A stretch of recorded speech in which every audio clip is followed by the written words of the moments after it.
General Carter stood on the observation deck of Defense Station Sentinel, watching Earth rotate peacefully below. The blue and green planet looked calm in the morning light. He had served in the United Earth Defense Force for 20 years, and most of those years had been quiet. Humanity had joined the galactic community only 15 years ago, and so far the universe had seemed mostly peaceful. His coffee was still hot when the alarms started screaming. "General, we have multiple contacts," Lieutenant Daniel Park shouted from the sensor station. "Unknown vessels dropping out of hyperspace. 30, no, 50. They keep coming, sir." Dropped his coffee and ran to the command center. The tactical display showed a nightmare. Over 200 alien ships had appeared in Earth's orbit without warning. They were massive, each one larger than anything humanity had ever built. Their hulls were dark and covered in weapons. "Identification?" asked, his voice steady despite the fear in his gut. "Empire, sir," Park replied. "Their signatures match the database." Felt his blood run cold. They controlled hundreds of star systems. They were one of the oldest and most powerful civilizations in the galaxy. Humanity had never had any conflict with them. There had been a minor border dispute about mining rights in a distant system, but nothing that would justify this. "Open a communication channel," ordered. "All frequencies." Before anyone could respond, the fleet opened fire. The first kinetic rounds hit Earth's atmosphere at a fraction of light speed. They were simple chunks of metal, but at that velocity they carried the energy of nuclear weapons. The first one struck the Pacific Ocean near Japan, creating a tidal wave that would devastate coastal cities. The second hit Brazil.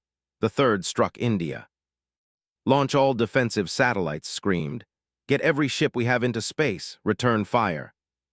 Captain Emma Stone was in the pilot's seat of the Valkyrie, one of Earth's 20 combat starships, when the attack began. She had been running a routine patrol near the moon when the orders came through. Her hands moved over the controls without thinking, muscle memory from thousands of hours of training taking over. "All ships, this is Stone," she broadcast on the military channel. "Form up on me, we're going in." The Valkyrie was fast and well-armed by human standards, but compared to the warships, it was like a speedboat attacking a battleship. Emma knew the odds. She also knew that billions of people below were dying while she calculated survival rates. "Targeting the nearest cruiser," her weapons officer said. "Missiles away." The human missiles streaked through space and slammed into the shields. The enemy ship barely noticed. Its return fire was immediate and devastating. The human destroyer Liberty exploded in a ball of fire. 1,200 crew members died in an instant. "Evasive maneuvers," Emma ordered, pulling her ship into a tight spiral. "Get us close, inside their shield radius." It was a desperate tactic, but desperation was all they had. The Valkyrie dove toward the massive cruiser, point defense lasers cutting through the darkness around them. 2 more human ships followed her lead. They got close enough that the ship couldn't bring its main weapons to bear without hitting itself. "Fire everything," Emma said coldly. At point-blank range, human weapons could hurt the enemy. The Valkyries punched holes through the hull. Secondary explosions rippled across the alien ship's surface. It wasn't enough to destroy the cruiser, but it was enough to damage it badly. The ship tried to pull away, but the other human vessels pressed their attack. Working together, they managed to destroy the enemy's engines. The massive vessel began to drift, powerless and bleeding atmosphere. "One down," Emma said. 199 to go. But even as she said it, she watched 3 more human ships die. The tactical display was a horror show. Earth's defenses were being shredded. The planet below was burning. On Defense Station Sentinel, Carter watched the disaster unfold.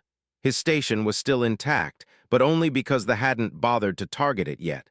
They were focused on the planet itself. City after city disappeared under kinetic bombardment. The death toll was climbing into the billions. "Sir, we're receiving a transmission from the flagship," the communications officer said, her voice shaking. "Put it on screen." A commander appeared on the display. The alien was tall and thin, with gray skin and 4 eyes. It looked at with something that might have been pity. "Human commander," they said in perfect English. "Your species has been judged and found wanting. You encroached on territory that was not yours, you ignored warnings, you failed to show proper respect to your betters. This is your punishment. Consider it a lesson." Stared at the alien. "A lesson? You're killing billions of people over a mining dispute." We are teaching all lesser species what happens when they challenge the Empire, the replied. Your world will serve as an example. Survivors will remember and they will never challenge us again. The transmission ended. The fleet continued its bombardment for another 2 hours. Then, as suddenly as they had arrived, they left. 2/3 of their ships were still intact. They jumped to hyperspace, leaving Earth burning behind them. Stood in the ruins of what had once been New York City 3 days later. The fires had finally stopped, but smoke still filled the air. Bodies were everywhere. The survivors moved through the wreckage like ghosts, their eyes empty with shock. He activated his communicator and connected to the emergency government network. Leaders from across the planet appeared on his screen, broadcasting from bunkers and shelters and ships in orbit. They looked as broken as he felt. How many? President Hayes asked from her bunker beneath what used to be Washington. Current estimates are 4 billion dead, replied. Maybe more, we're still counting. Infrastructure is destroyed across 3 continents. Our defensive fleet is down to 6 ships. There was silence on the line. What could anyone say? The scale of the loss was beyond comprehension. They think they've won, continued, his voice getting harder. They think they've broken us. They think we'll crawl into a hole and never bother them again. What are you suggesting? Asked General Martinez, broadcasting from a military base in South America. 3 months had passed since the attack, and Earth had changed in ways the Empire could never have predicted. Dr. Lisa walked through the underground research facility that had once been a subway system beneath Beijing. The tunnels now housed the most advanced weapons laboratory humanity had ever created. She stopped at a window overlooking the main research floor, where 50 scientists worked on pieces of technology salvaged from the damaged cruiser Emma Stone had helped destroy. How long until we understand their shield systems? Asked Commander Jake, who had come down from the orbital construction yards for this meeting. We already understand them, Lisa replied. That's not the problem. The problem is that their shields are designed for fighting other ships. They never considered facing an enemy that thinks differently. She pulled up a holographic display showing the shield's energy patterns. See here, they focus on stopping directed energy weapons and missiles. They're incredibly efficient at it. But they're not perfect against kinetic weapons, especially at close range. They also have a refresh rate, a split second where the shield drops to recharge. It's only 0.03 seconds, but it's there. Can we exploit that? Jake asked. Lisa smiled. We already are. Come with me. She led him deeper into the facility, to a sealed chamber where a new weapon system sat on a test platform. It looked nothing like technology. It was unmistakably human in design, all sharp angles and brutal efficiency. We call it a cascade pulse, Lisa explained. It doesn't try to overpower their shields. Instead, it sends a harmonic frequency that resonates with their shield generators. If we time it right, we can force their shields to reset across multiple ships at once. It only works for about 90 seconds before their systems adapt, but 90 seconds of dropped shields in the middle of a battle could change everything. Jake stared at the weapon. You're serious? This works? It worked in simulations, Lisa said. We'll need a field test to be sure, but yes, I think it works. They've been using the same shield technology for centuries. They never imagined someone would figure out how to turn it against them. Above Earth, in the hidden shipyards scattered throughout the solar system, Commander Jake oversaw the construction of humanity's new fleet. The yards had been built in the asteroid belt on the far side of the moon and in the shadow of Jupiter's moons. They didn't know they existed. 20 new warships were taking shape. Each one bore the name of a city that had been destroyed in the attack. The Beijing, the Mumbai, the New York, the Tokyo, ships named for the dead built by the survivors. These weren't copies of designs. Human engineers had studied the enemy vessels and found them impressive but predictable. They were built for straightforward combat, ship against ship, following tactics that had worked for centuries. Human ships were different. They were smaller, faster, and more maneuverable. Their weapons were a mix of human innovation and adapted alien technology. Most importantly, they were designed to be operated by crews that had nothing left to lose. The hulls are complete on 14 ships, Jake reported to Admiral Foster, who had taken command of the orbital defense fleet after half of the original commanders had died in the attack. We need another month for the remaining 6. Studied the construction reports on her. She was 45 years old and had lost her entire family when Lowe's Angels had been destroyed. The wedding ring on her finger was the only thing she had left of her husband and 2 children. "We don't have another month," she said quietly. "Intelligence suggests the might return to check on us. If they find out we're rebuilding, they'll come back and finish the job." "Then we launch with 14, Jake said. "Better to fight with what we have than wait and risk losing everything." Nodded, agreed. "How soon can they be ready?" 2 weeks for final systems checks and crew training. Then we can move." "Make it happen," ordered. "And Jake, make sure every crew member understands what we're doing. This isn't a defensive mission anymore. We're going hunting." In a hidden facility in the Swiss Alps, Intelligence Officer Brandon Price sat in front of a dozen computer screens, each one displaying intercepted communications. He had been a cybersecurity expert before the war, working for a private corporation. Now he worked for humanity's survival. They had excellent encryption, but they had one fatal flaw. They were arrogant. They didn't believe any younger species could break their codes, so they hadn't updated their security protocols in over 50 years. Brandon had cracked their system in 2 months. What he was reading now made his blood run cold with excitement. "General Carter," he said into his communicator, "you need to see this." Carter appeared on his screen minutes later, broadcasting from a command center in Australia. "What do you have, Brandon?" "Everything, sir," Brandon replied. "They think we're finished. Their military reports say Earth is broken and no longer a threat. They've moved on to other concerns. The fleet that attacked us came from a staging area called Prime. It's a colony world about 40 light-years from here. After the attack, they left only a minimal garrison there. They don't think they need more." Leaned forward. "How minimal?" 20 ships, Brandon said. "Maybe 30, and most of them are support vessels, not combat units. Sir, it's practically undefended." Was quiet for a long moment, his mind working through the implications. "They hit us from there." "Yes, sir. Prime was the staging ground for the entire attack. The admiral who ordered the bombardment is still stationed there." "Then that's where we're going," said. "Send everything you have to Admiral Foster. We're going to show that Earth remembers." 2 weeks later, the new human fleet gathered in space beyond Neptune's orbit. 14 warships, each one crewed by people who had lost everything. Captain Emma Stone stood on the bridge of the Valkyrie, which had been repaired and upgraded with new weapon systems. Around her, the other ships of the fleet took their positions. Admiral Foster broadcast from her flagship, the Retribution.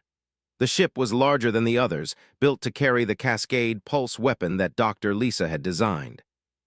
"All ships, this is Foster," she said calmly. "You know our mission.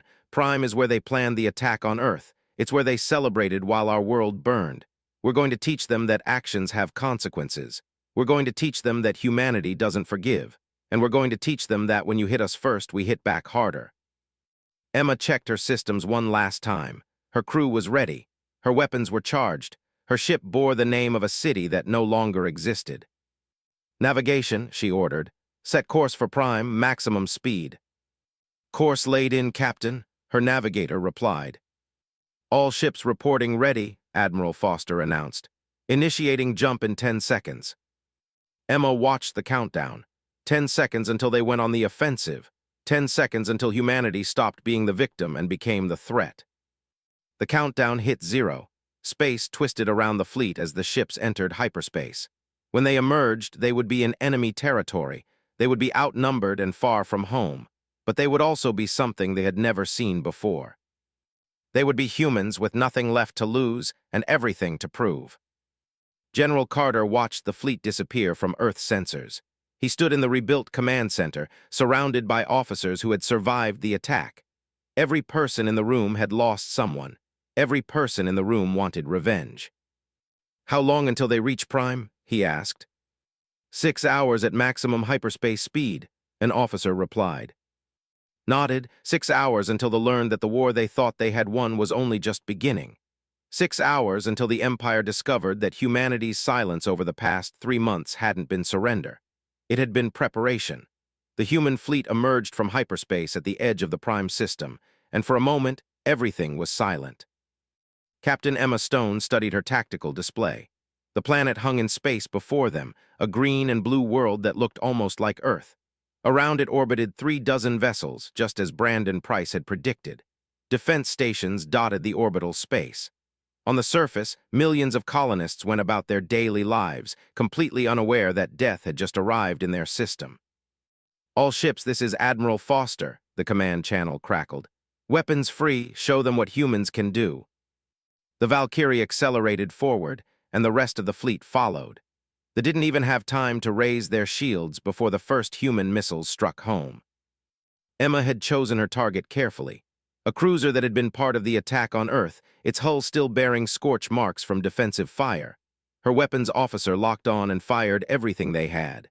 Missiles streaked through space, followed by rounds moving at a fraction of light speed. The ship's shields came up, but not fast enough. The first missiles got through, punching holes in the hull. Atmosphere vented into space. The cruiser tried to turn, tried to bring its weapons to bear, but it was too slow. Human ships were designed for speed and maneuverability. The Valkyrie circled around the larger vessel like a shark, firing continuously. "Target their engines," Emma ordered. "I want them alive to see what's coming next." The focused fire on the cruiser's propulsion systems. Metal tore through metal. Explosions rippled across the stern. The ship went dark, powerless, and drifting. Around the planet, the rest of the human fleet was wreaking havoc. They had expected to face ships that fought like their own vessels did, with long-range energy weapons and missile exchanges. Instead, they faced something that fought like a pack of wolves. Commander piloted the destroyer Providence directly at a battleship. Her crew thought she had gone insane. The battleship was 5 times their size, its weapons capable of destroying them with a single shot, but had studied the design carefully. She knew exactly where to hit them. "All power to forward shields," she ordered. "Ram speed." The Providence accelerated to its maximum velocity, becoming a missile itself. The battleship tried to shoot them down, but the human ship was too fast and too small. Point-defense lasers carved glowing lines across the Providence's shields, draining them rapidly, but held course. At the last second, just before impact, she fired every weapon the ship had directly into the battleship's shield generator. The concentrated fire overloaded the system. The shields dropped for a fraction of a second. The Providence struck the ship like a hammer hitting glass. The human destroyer's reinforced bow punched through the battleship's hull, burying itself 30 meters deep into the larger vessel. Both ships shuddered from the impact, then triggered the Providence's self-destruct sequence and ordered her crew to the escape pods. The explosion that followed tore the battleship in half. Lieutenant Daniel Park coordinated the fighter squadrons from his position aboard the Retribution. 20 small human fighters, each one carrying a single pilot and enough firepower to destroy a building, swarmed through the battle like angry hornets. The fighters were something new, something they had never encountered. They were too small for capital ship weapons to target effectively, but they carried missiles powerful enough to damage larger vessels. More importantly, they were piloted by humans who had grown up playing video games and flying simulators, people whose reflexes and spatial awareness were honed by years of practice. "Gold Squadron, target that command station," Daniel ordered. "Silver Squadron, cover them. Bronze, you're with me. We're going after their communications array." The fighters dove into the battle. Point-defense systems tried to track them, but the human pilots were too unpredictable. They flew patterns that made no sense according to standard military doctrine. They took risks that should have killed them. But they were fighting for more than just victory. They were fighting for revenge. Daniel's fighter screamed past a destroyer, close enough that he could see the alien crew through the viewports. He fired his missiles at point-blank range, watching them streak into the communications array. The explosion disabled the destroyer's ability to coordinate with the rest of the fleet. All around the planet, the defense was collapsing. They had never faced an enemy like this before. An enemy that didn't care about odds or conventional tactics. An enemy that fought with the desperation of people who had already lost everything. On the surface of Prime, Major Stephen Wright led a drop team of 300 soldiers toward the planetary governor's palace. The building was a massive structure of white stone and crystal, a symbol of power and culture. The soldiers wore powered armor that Dr. Lisa's team had designed, a combination of human innovation and reverse-engineered technology. The armor made each soldier stronger, faster, and more durable. It also made them terrifying. Security forces tried to defend the palace, but they were trained for ceremonial duty, not actual combat. The human soldiers moved through them like they weren't even there. Stephen felt no satisfaction in the ease of it. These weren't the ones who had bombed Earth, but they worked for the Empire that had given the orders. "Secure all entrances," Stephen commanded. "Find the governor, I want him alive." His soldiers spread through the palace, their boots echoing on marble floors. They passed rooms filled with art and treasures looted from dozens of conquered worlds. They found the governor in his private chambers, a tall in expensive robes, surrounded by guards who dropped their weapons as soon as they saw the human soldiers. "You have no right to be here," the governor said in shaky English. "This is a violation of galactic law. The council will hear of this." Stephen walked up to the alien and grabbed him by his robes. "The council did nothing when you attacked Earth. They said it was an internal matter. They stood by while you killed 4 billion people. So tell me, Governor, why should we care what the council thinks now?" He dragged the governor to the palace's main hall, where his soldiers had set up communications equipment. The human fleet had captured the planetary broadcast systems. Every screen on Prime now showed the battle in orbit, where human ships were systematically destroying the defense fleet. Admiral Foster appeared on every screen across the planet, broadcasting from the bridge of the Retribution. "People of Prime," she said calmly, 3 months ago a fleet launched from your world and attacked Earth. They bombed our cities, they killed our families, they murdered 4 billion people. Your leaders told you it was a glorious victory. They told you humanity had been taught a lesson."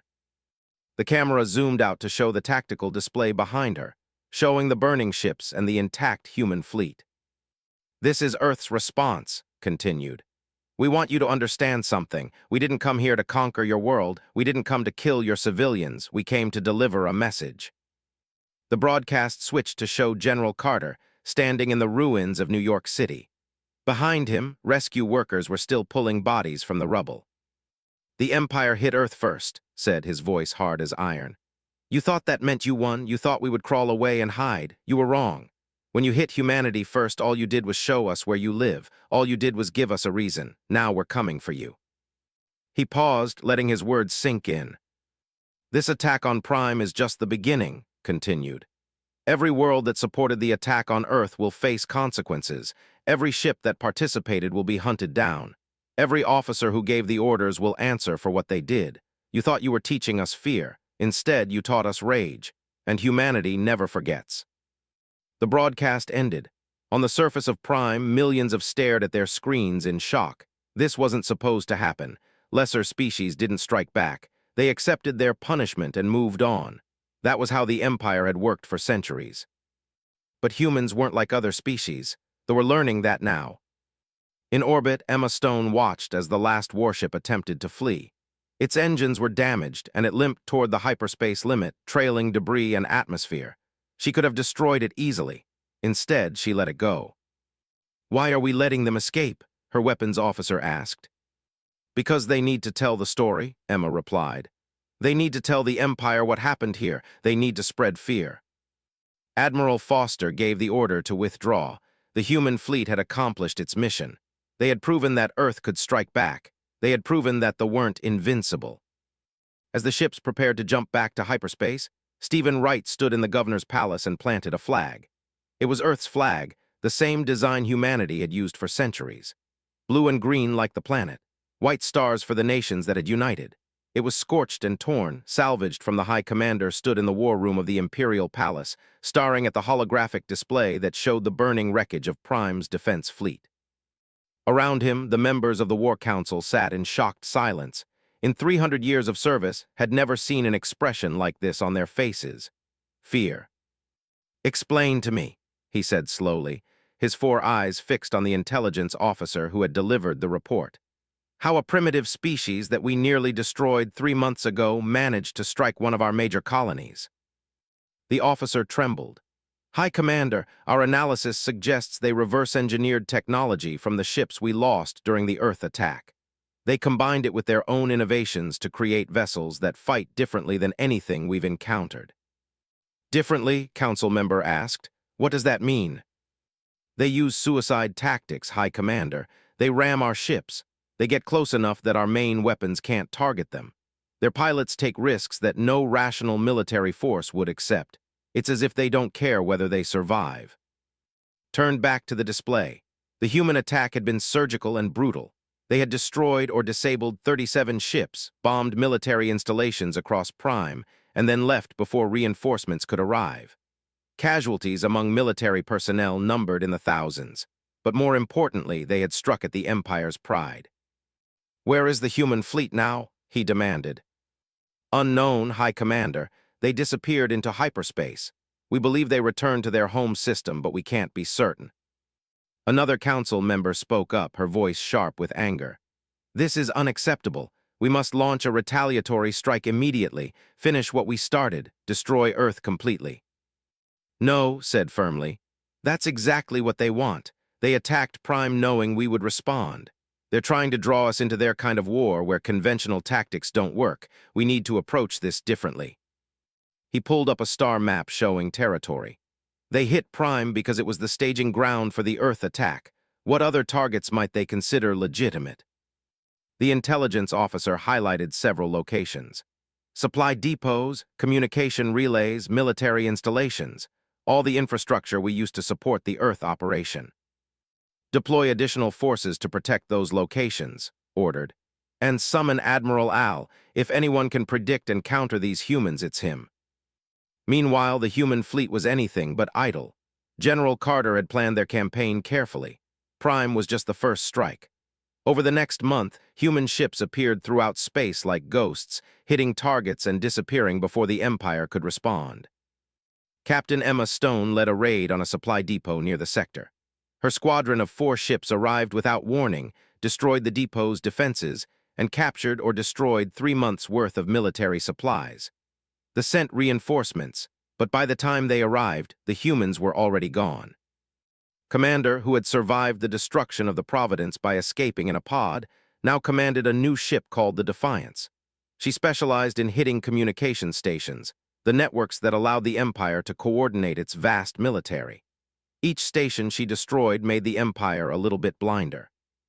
"It's like fighting fog," one admiral complained in a report that intelligence officer Brandon Price intercepted. "They appear, strike, and vanish. We can't predict where they'll hit next. We can't catch them, and every attack makes us look weaker." That last part was what Carter was counting on. The Empire controlled hundreds of worlds through a combination of military might and the perception of invincibility. If that perception cracked, if other species saw that the Empire could be hurt, the political consequences could be enormous. But also knew that humanity couldn't keep this up forever. They had 20 ships now, with 6 more under construction. They had thousands. This was a war of perception and morale, not resources. Eventually, the Empire would adapt. They needed to make their point before that happened. The change came when Admiral Al took command of the Empire's response. He was a veteran of 50 campaigns, a military genius who had never lost a battle. He studied the human attacks carefully, looking for patterns. "They're not random," he told his staff officers, pointing to a map of the raids. "Look at the timing, look at the targets. They're trying to isolate Prime, cut it off from reinforcement. They're planning to hit it again." One of his officers looked skeptical. "Why would they attack the same target twice? We've reinforced the defenses. It would be suicide."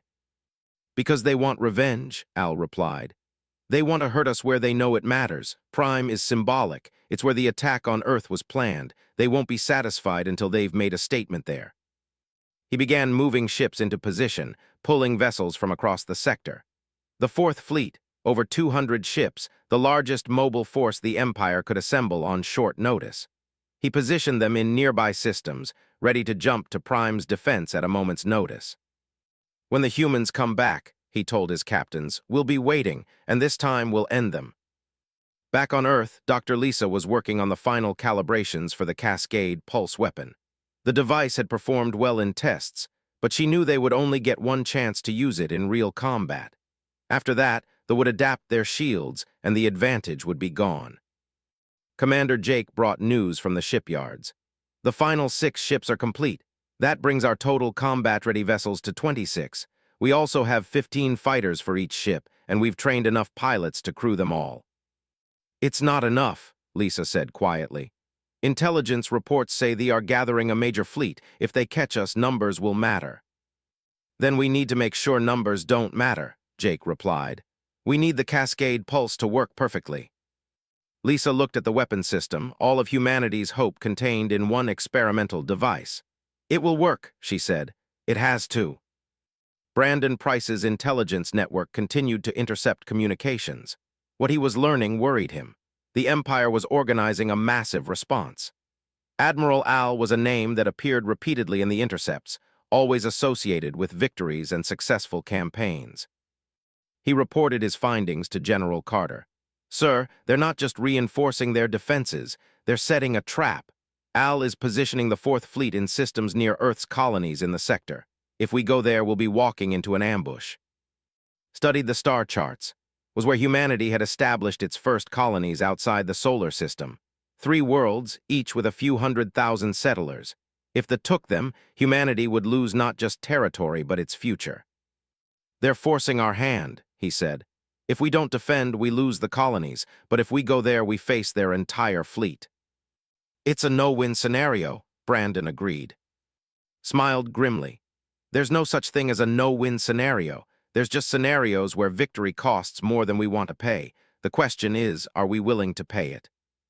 He called a meeting with Admiral Foster, Captain Emma Stone, Commander, and all the other ship commanders. They gathered via holographic link, their faces appearing around a virtual table. They are moving against, told them. They have over 200 ships, we have 26. If we fight them, a lot of us are going to die. Emma Stone spoke first. If we don't fight them, those colonies die. Everyone there dies. We didn't survive Earth just to abandon our people now. The other commanders nodded. They all understood the odds.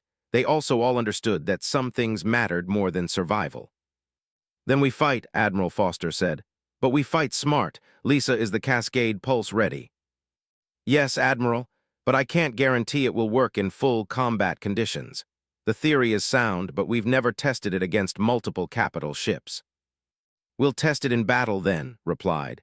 Jake, I want every ship equipped with every weapon we can mount. Strip our defenses if we have to. This is going to be all or nothing. She looked around at the faces of her commanders, these men and women who had lost everything and kept fighting anyway. They think they've trapped us. They think we'll either abandon or die trying to defend it. They're used to enemies who calculate odds and make rational decisions. They still don't understand what they're facing. What are they facing, Admiral? Asked. His expression was hard as steel.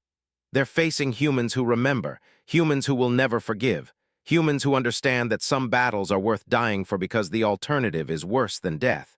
They hit Earth first. Now they're about to learn what that really means. The meeting ended. The fleet began preparing for the battle of. Everyone knew it would be the decisive engagement of the war. Win, and humanity would prove it could stand against the Empire. Lose, and everything they had fought for would be gone. General Carter stood alone in his office after the meeting, looking at a photograph salvaged from the ruins of his home. His wife and daughter, both dead in the attack. He had lived for 3 months with their loss, let it fuel his rage and drive his planning. The Fourth Fleet dropped out of hyperspace near 3 with perfect precision. 217 warships, arranged in a battle formation that had won 100 campaigns across the galaxy. Admiral Al stood on the bridge of his flagship, the Eternal Dominion, and surveyed what he expected to be an easy victory.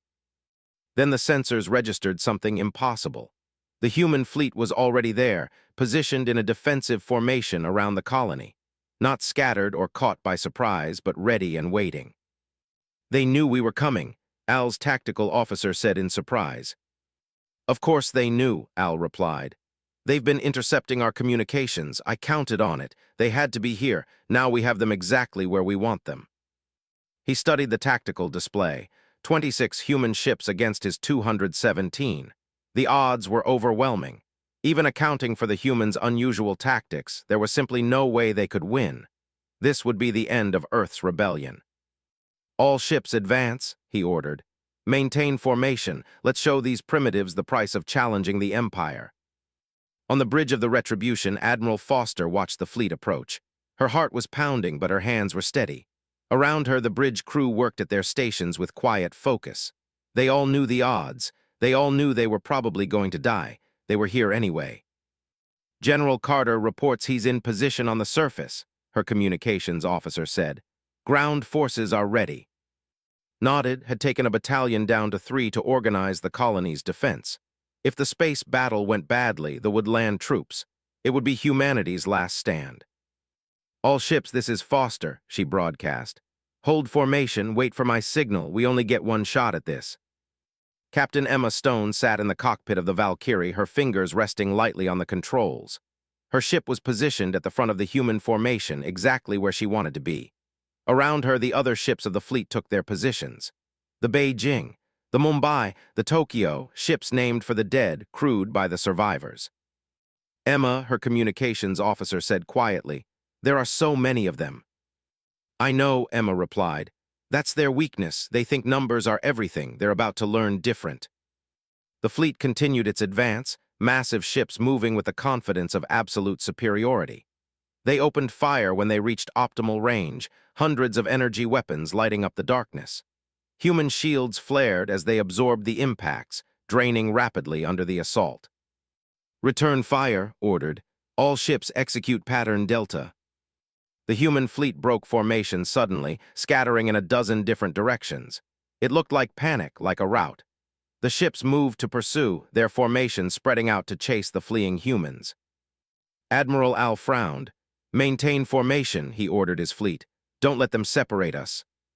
But it was too late. Human ships were faster and more agile than vessels. They led their pursuers on a chase through the orbital space around 3, drawing the enemy fleet into a wider and wider dispersal pattern. The perfect formation became a scattered mess of ships pursuing individual targets. "Now," said calmly into her communicator, "Lisa, activate the cascade pulse." Dr. Lisa sat in a special control room deep inside the Retribution, surrounded by computers and power generators. Her hands moved over the controls, activating the weapon she had spent 3 months perfecting. The cascade pulse built up energy, drawing power from the ship's main reactor. Then it fired. The pulse was invisible, but its effects were not. It rippled through space at the speed of light, a harmonic frequency that resonated with shield technology. Across the battlefield, dozens of enemy ships saw their shields flicker and then fail completely. For 90 seconds, they would be vulnerable. "All ships target the unshielded vessels," ordered. "Fire everything." The human fleet turned on their pursuers. Emma Stone's Valkyrie dove toward a cruiser that had lost its shields, blazing. Without shields, the enemy's armor was strong but not invincible. Human weapons punched through the hull, causing secondary explosions. The cruiser tried to return fire, but Emma was already gone, moving on to the next target. Commander led a squadron of 3 ships against a battleship.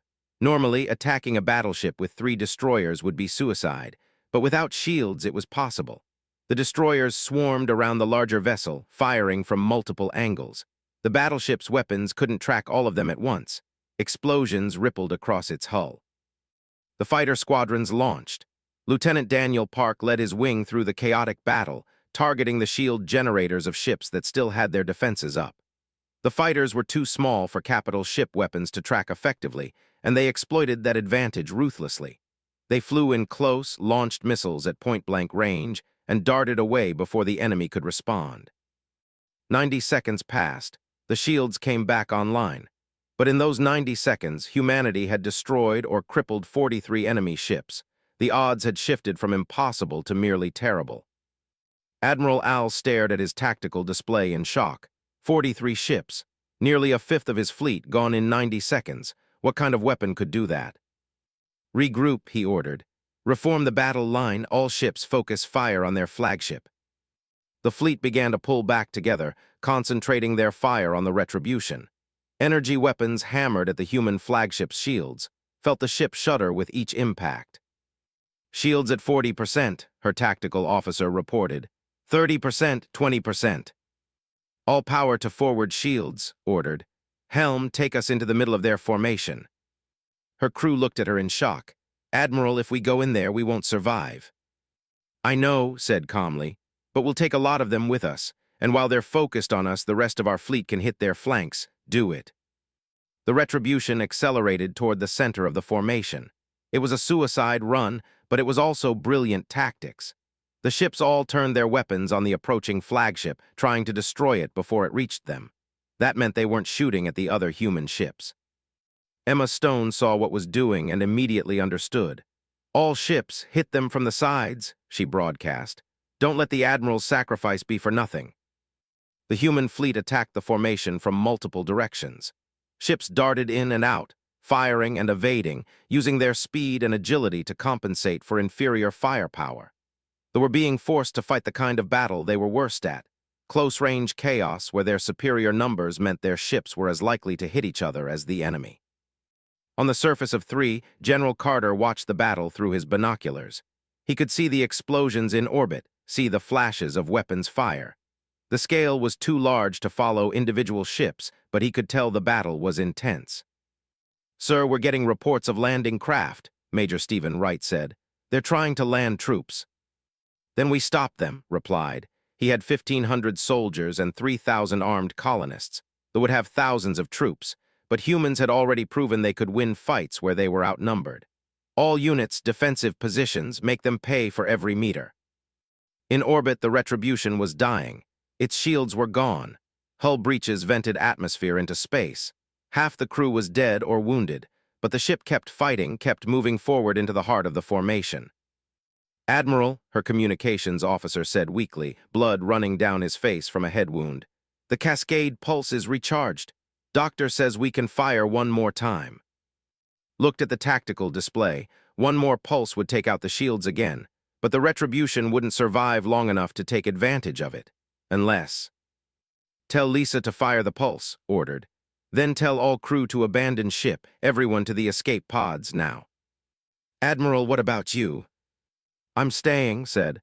"Someone needs to pilot this ship. Someone needs to make sure it hits the target." Her crew hesitated. "Admiral." "That's an order," she snapped. "Get to the pods. Tell General Carter that humanity never surrenders. Tell him we won." The crew evacuated, sat alone on the bridge of the dying flagship, her hands on the helm controls. The ship shuddered around her, breaking apart piece by piece. But the engines still worked. The weapons still worked. And she still had a job to do. "Lisa," she said into her communicator, "fire the pulse, then get to a pod." "Already gone, Admiral," Lisa's voice replied. "Pulse firing in 3, 2, 1. The Cascade pulse fired for the second and final time. Across the battlefield, shields failed again. This time, the humans had learned where to aim. Emma Stone and the remaining ships concentrated their fire on the enemy's command vessels. Admiral Al's flagship, the Eternal Dominion, took hits to its engines and communications array. And Admiral Foster aimed the Retribution at the largest concentration of enemy ships and pushed the engines to maximum. The flagship, already falling apart, accelerated directly into the formation. Could see the enemy ships trying to evade, but they were too close together. The Retribution plowed through them like a missile, its dying hull smashing into and through several vessels. When it finally exploded, the blast took 4 more ships with it. Emma Stone watched the explosion, tears streaming down her face. "Admiral Foster is down," she broadcast. "I'm taking command of the fleet. All ships honor her sacrifice. End them." The human fleet attacked with renewed fury. They fought like demons, like machines, like people who had nothing left to lose because they had already lost everything.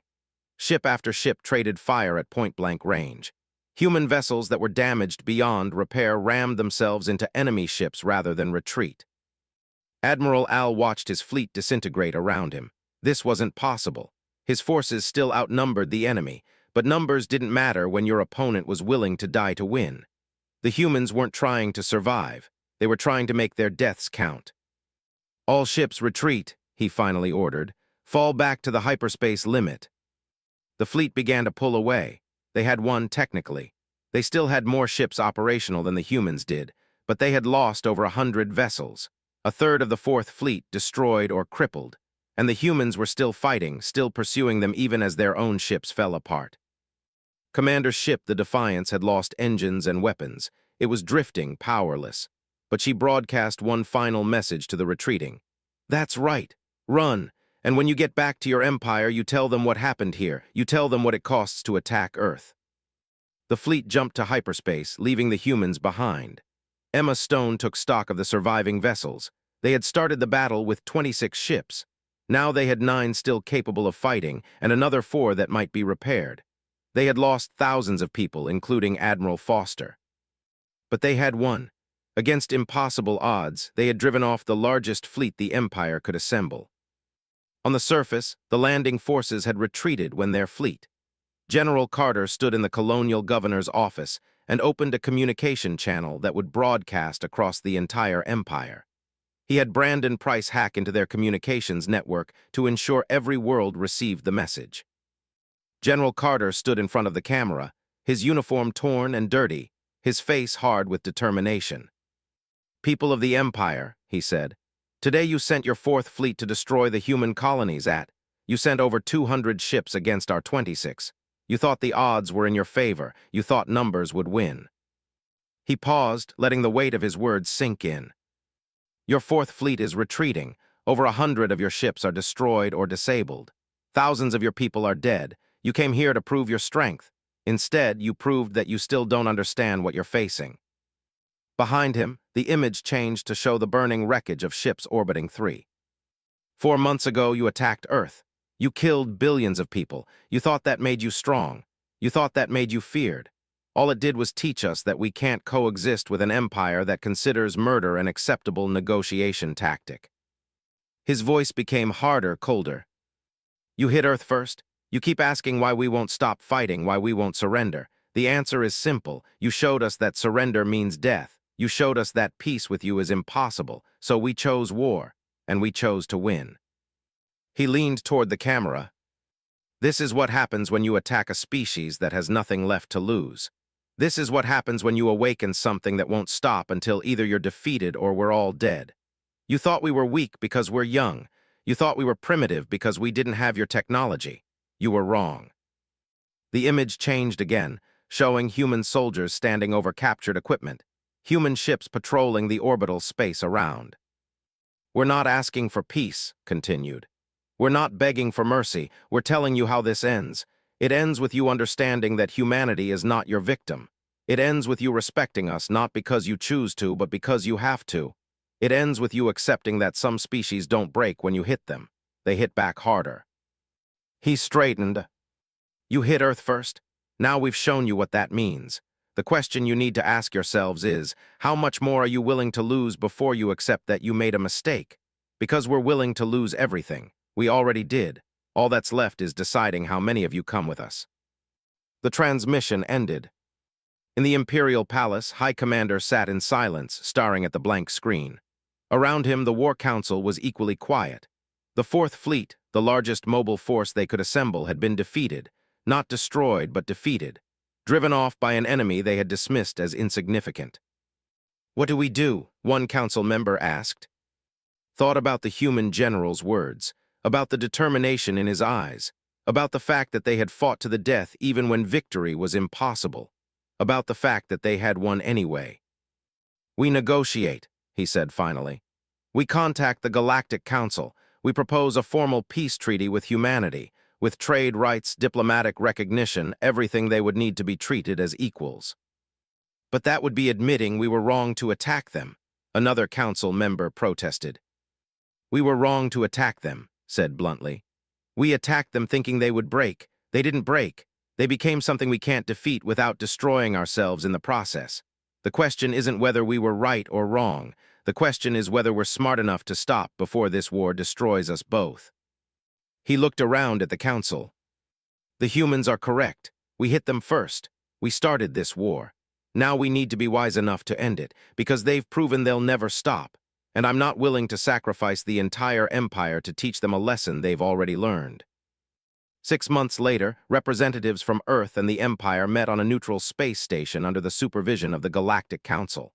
The treaty negotiations took weeks, but eventually an agreement was reached. The Empire would pay reparations for the attack on Earth. They would recognize humanity's territorial claims. They would establish formal diplomatic relations. In exchange, humanity agreed to stop its military campaign against targets. But they made one thing clear: they would never forget. They would never forgive. They would simply move forward, building their strength, ensuring that no one would ever be able to hurt them like that again. General Carter attended the treaty signing. He wore his dress uniform with the medals he had earned during the war. He signed the documents on behalf of Earth, his signature firm and clear. As he left the ceremony, an official approached him. "General Carter," the alien said, "I must ask, if we hadn't agreed to negotiate, how long would you have kept fighting?" Looked at the alien with eyes that had seen too much death, too much loss. "Until every human was dead," he said simply. "Or until your empire fell, whichever came first. You hit us first. That was your mistake, because you taught us that there are things worse than losing, and once we learned that lesson, nothing you did could make us stop." He walked away, leaving the starring after him. Humanity had won its place in the galaxy, not through diplomacy or patience, but through blood and fire and absolute refusal to surrender. They had proven that some species, when pushed to the edge, don't fall, they push back, and they never ever forget. "This is for you," he said quietly to the photograph. "This is for everyone we lost. They think they can calculate the odds and predict the outcome. They can't, because they don't understand that we're already dead. We died when you did. Everything since then has just been deciding how many of them we take with us." He put the photograph in his pocket and went to join his fleet. The battle was coming, and with it, humanity's fate would be decided. Ruins of the United Nations building in New York. He left it there for them to find after the human forces, a reminder that Earth remembered, a promise that this wasn't over. The fleet jumped to hyperspace, leaving Prime burning behind them, not destroyed but wounded, humiliated, defeated by a species the Empire had dismissed as primitives. The message was clear: you hit Earth first, now the bill was coming due. "Send a message to all surviving government leaders," ordered. "Tell them the fleet has launched. Tell them we're keeping our promise. They hit Earth first, now we're coming for them." He looked up at the ceiling, as if he could see through it to the stars beyond. Somewhere out there, his fleet was racing toward the enemy. Somewhere out there, the bill for 4 billion dead was about to come due. The thought they had taught humanity a lesson. They were about to learn one instead. Looked up at the sky. Somewhere up there, beyond the atmosphere, beyond the solar system, they were celebrating their victory. They thought it was over. "I'm suggesting we show them what happens when you hurt humanity," said. "They hit us first. They think that means they won. They're wrong. That just means they gave us a reason. Now we're coming for them." Captain Emma Stone stood beside him in the ruins. Her ship had survived the battle. She looked at the general and nodded slowly. "When do we start?" she asked. Smiled, but there was no warmth in it, only cold determination. "Now," he said, "we start now.